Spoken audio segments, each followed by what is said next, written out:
السلام علیکم ورحمۃ اللہ وبرکاتہ۔ کلاس 9 امید کرتا ہوں تمام بچے ٹھیک ہوں گے۔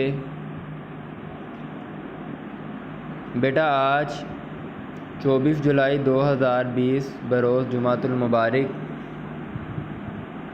موضوع اہم ماحولیاتی مسائل اور ان کا حل کا بقیہ حصہ سیم و تھور کرنے جا رہے ہیں۔ گزشتہ خطبہ میں بتایا گیا تھا کہ پاکستان کے تناظر میں آج ہمیں جن ماحولیاتی مسائل کا سامنا ہے ان میں آلودگی، جنگلات کا کٹاؤ، زمین کا صحرا تبدیل ہونا وغیرہ ہے۔ آج ہم سیم و تھور کا آغاز کرنے جا رہے ہیں اور اس کے ساتھ ہی ہم اس موضوع کو اپنے انجام پر پہنچائیں گے۔ سیم و تھور۔ پاکستان ایک زرعی ملک ہے اور ہماری زراعت کا زیادہ تر انحصار نہری آبپاشی پر ہے۔ جہاں ایک طرف نہری نظام کی وجہ سے ہماری زراعت ترقی کر رہی ہے اور زرعی پیداوار میں اضافہ ہو رہا ہے، وہاں نہری آبپاشی کے نظام کی وجہ سے ہماری زرعی زمینیں متاثر ہو رہی ہیں۔ نہری پانی کی وجہ سے زیر زمین پانی کی سطح میں اضافہ ہو رہا ہے۔ جب کسی علاقے میں پانی کی سطح 5.1 میٹر تک رہ جاتی ہے تو زمین میں موجود نمکیات پانی کے ساتھ سطح زمین پر آ جاتے ہیں۔ پانی بخارات بن کر اڑ جاتا ہے اور نمکیات سطح زمین پر رہ جاتے ہیں۔ اس کے نتیجے میں زمین کاشت کے قابل نہیں رہتی اور بنجر ہو جاتی ہے۔ اس صورتحال کو تھور کا نام دیا جاتا ہے۔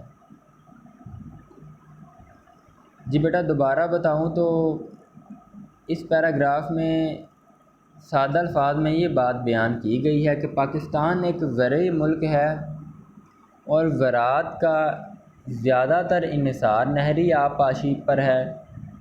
نہری پانی زمینوں کو میسر ہوگا تو زراعت فروغ پائے گی، پانی لگے گا تو کھیت سرسبز ہوں گے اور زراعت کو ترقی ملے گی۔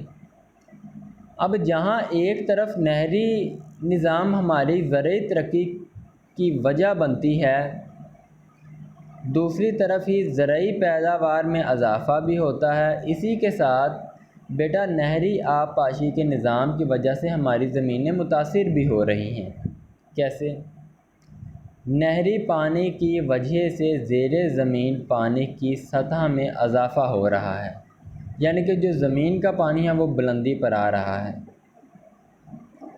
اب جب کسی بھی علاقے میں پانی کی سطح 5.1 میٹر رہ جاتی ہے تو زمین میں موجود جو نمکیات ہیں وہ پانی کی سطح پر آ جاتے ہیں۔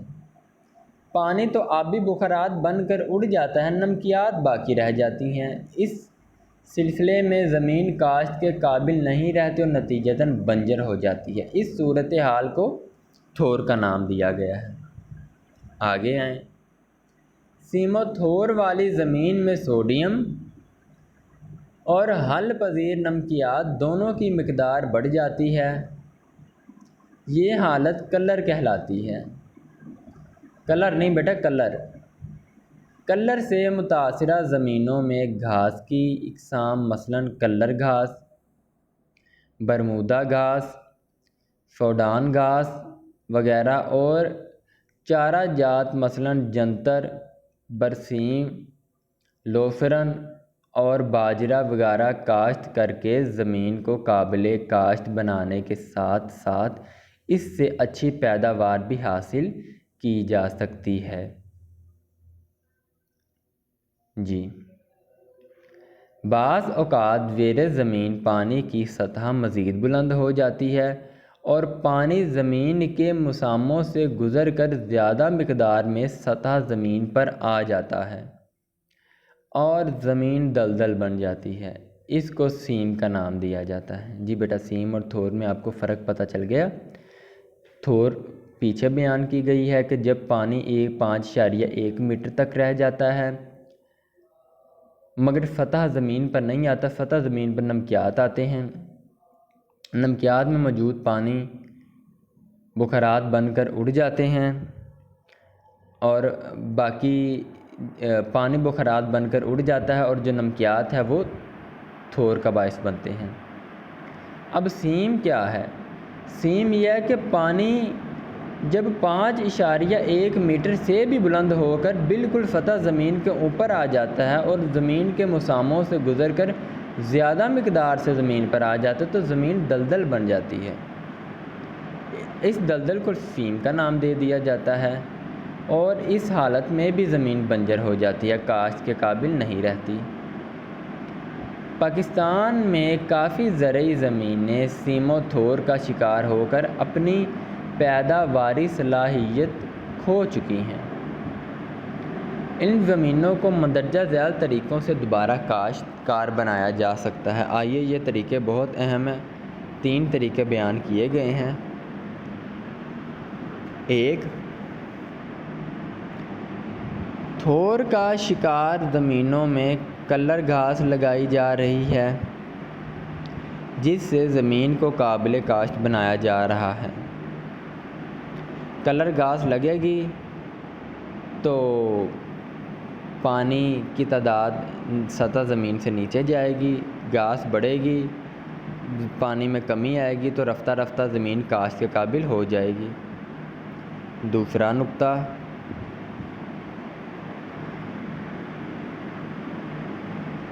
پاکستان میں نہری پانی کے ضیاع کو روکنے اور سیم سے بچانے کے لیے کھالوں، راجباہوں اور نہروں کو پختہ کیا جا رہا ہے۔ بھل صفائی کے ساتھ ساتھ کھالوں سے مراد بیٹا وہ پکی تہیں جو کہ نہروں سے نکالی جاتی ہیں جس کے اندر سے ہوتا ہوا پانی زمین کو جاتا ہے، جس کو پنجابی میں کھالے کہتے ہیں۔ کھالوں اور نہروں کو پختہ کرنے کے پروگرام بھی شروع کیے گئے ہیں۔ اس سے دوہرا فائدہ یہ ہے، ایک تو پانی کا ضیاع کم ہوتا ہے اور آب پاشی کے لیے زیادہ پانی دستیاب ہوتا ہے۔ تیسرا نقطہ جس سے ہم سیم و تھور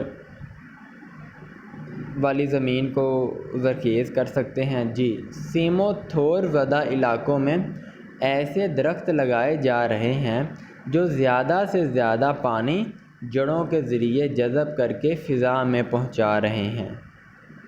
اس مقصد کے لیے سفیدہ اور پاپولر کے درخت لگائے جا رہے ہیں۔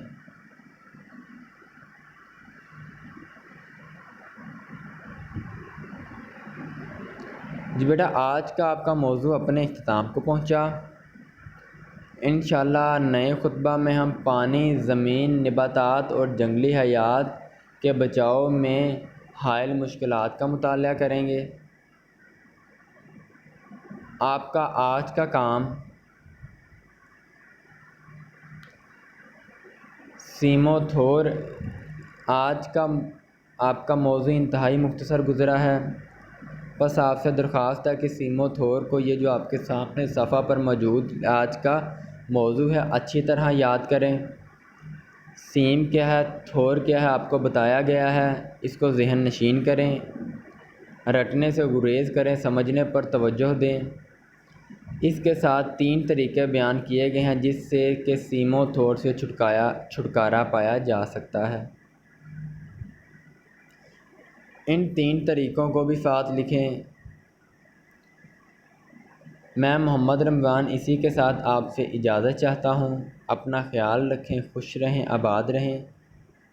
السلام علیکم ورحمۃ اللہ وبرکاتہ۔